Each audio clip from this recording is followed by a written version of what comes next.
All right, so today I'm going to play, I think, some blues.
All right, so I'm not sure what, that was a bit, kind of like made it up a little bit as always. But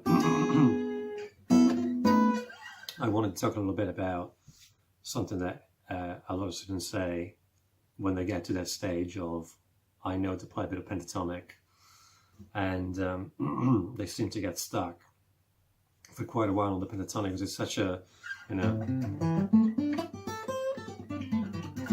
such an easy thing to play, and there's so much music in terms of so many riffs with the pentatonic that you learn the early stages of playing, and so the one thing that I want to say first and foremost is that let's just take an example of a blues. There are blues is made of 3 chords, 12 bars usually. I'm not, honestly, that's not. It's just like a standardized version of blues, and we usually play the minor pentatonic on the 1 chord on the key. So let's make an example. Let's say I'm playing a blues in A.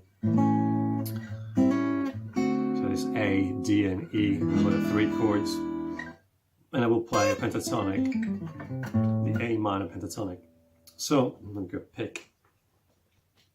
So A minor pentatonic. And a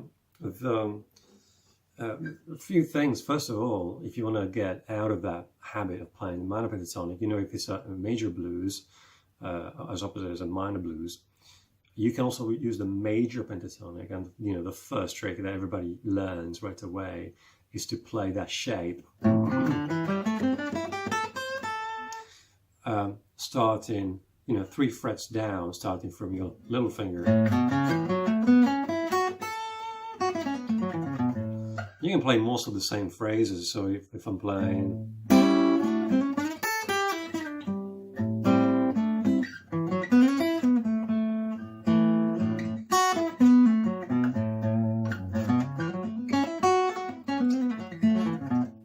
So I'm using the same shape,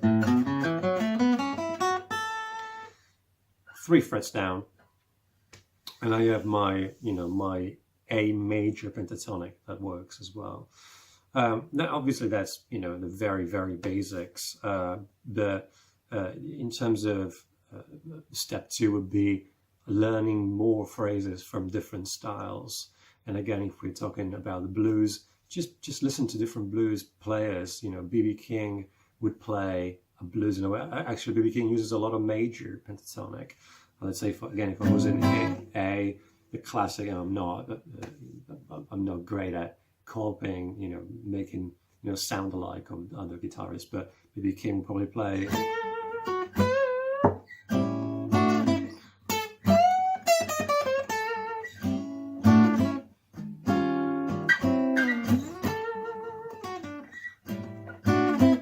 So that's kind of his way of playing, and you could probably bring it back into that box, and so you've learned some B.B. King phrases. Then you probably you'd be able to play some like Stevie Ray Vaughan type of licks, or Freddie King, or so try and start to build a vocabulary even of musicians that players that you might necessarily not like, but you're just trying to expand your knowledge around that pentatonic.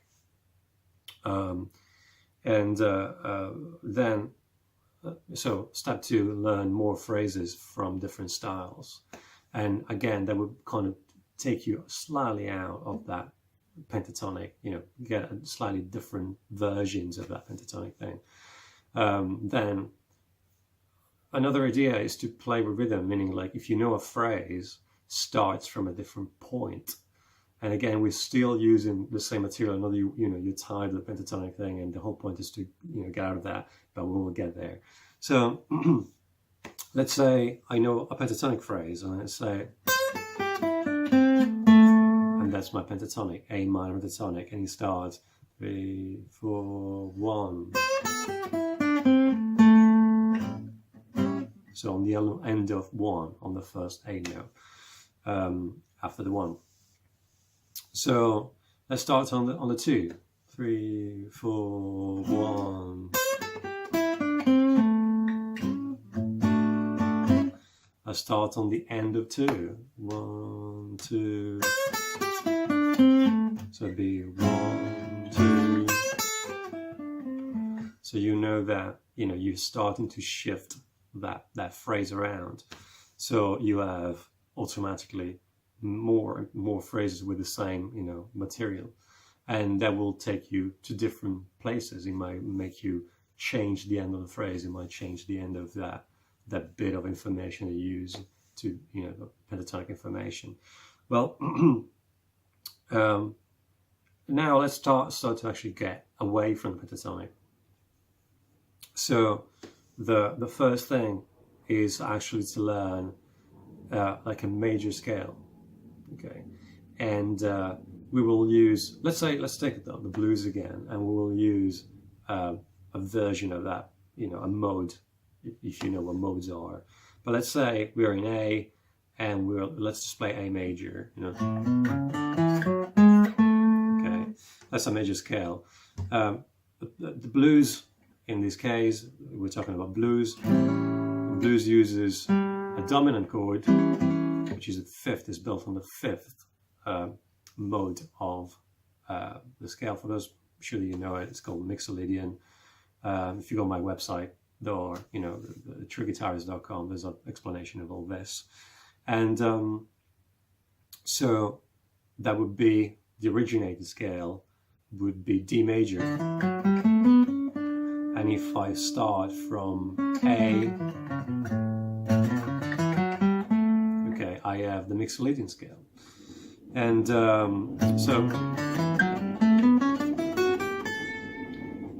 sorry, you probably can hear the train now. I live in London, so there are loads of trains coming and going all the time. So I hope that's not too distracting. So now we have material that we can use from this scale, which is a major scale with a flat 7. And let's say instead of playing the usual, now it could be, that's a phrase from the Mixolydian scale. So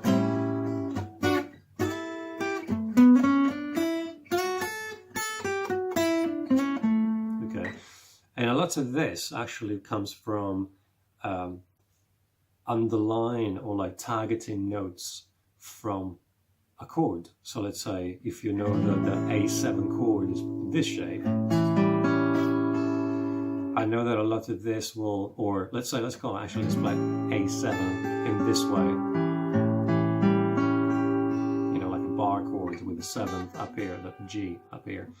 So a lot of this will be targeting, okay, and a lot of these phrases actually come from, in the case of blues, they come from stride piano. You hear a lot of this kind of stuff. Kind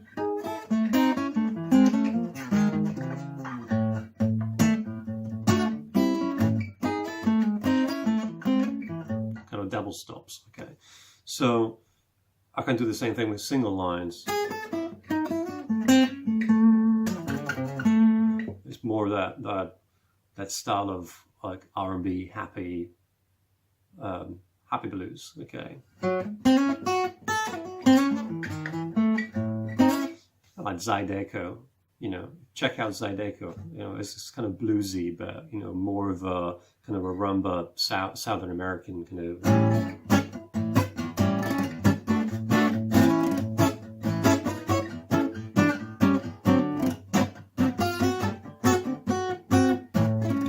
Like Right Cooter, there's a lot of this kind of stuff. So learn phrases from there, and a lot of that comes from, again, trying to target notes of the chord, you know, just purely from playing, you know, from seeing the shape.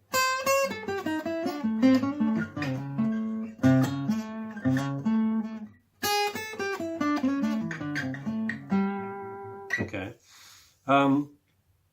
Once you figure out, obviously you can do the same for the other three chords. You know, this 7 is the same thing. So if I, let's say, this shape, or this shape, which is kind of with the 7th, the C at the top. Yeah.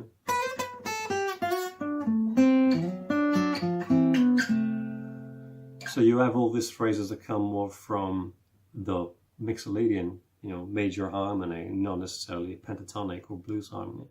So, and other instruments, you know, obviously in other styles, try and copy other instruments. Like all these double stops come from, you know, come from piano. It's more of a, you know, I think I played something like earlier on. So that's a piano lick.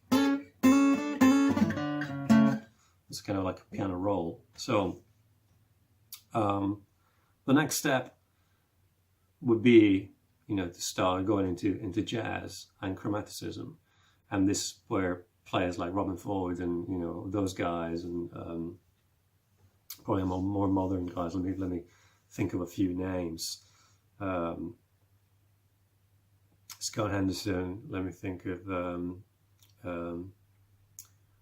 Well, I'll write some names in the description. I'm sure I can think of a few, and they, you know, they mix bebop phrasing and jazz phrasing, which, you know, in the case of a dominant chord, again, let's stay on our A. This could be a bebop scale. Bebop scales have 8 notes. You know, major scale is 7, bebop have 8, and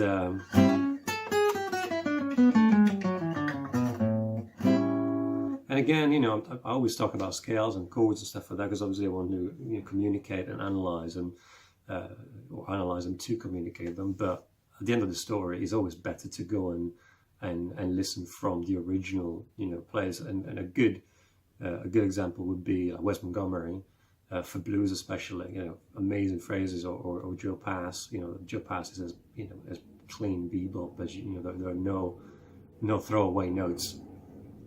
So let's just see this.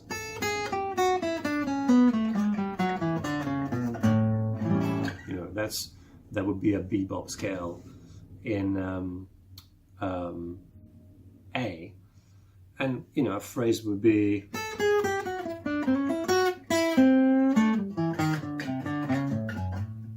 So that,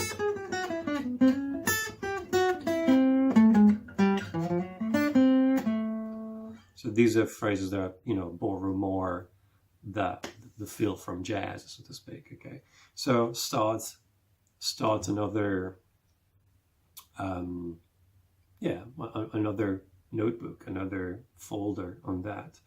So, if I can actually have a little plug, I've written a whole book about this, which you can find on my website. And I think that's more than enough information. You know, if you want to always for me to talk about any topic, just write it in the comments.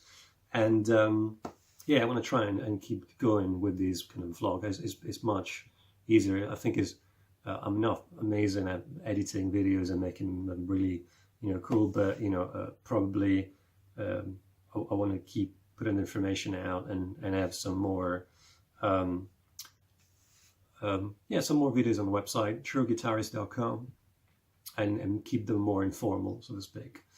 And I might add some PDFs and stuff like that if you want a particular phrase or anything like that. But I keep it more as more like a blogging kind of thing.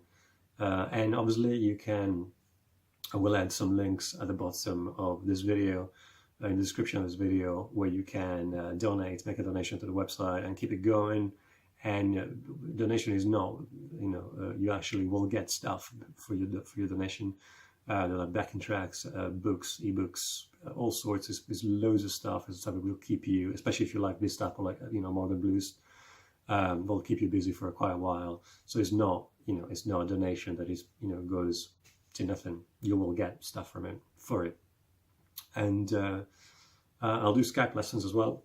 So I'll put a link in the description for that. So if you want some lessons, that's okay as well. That's it.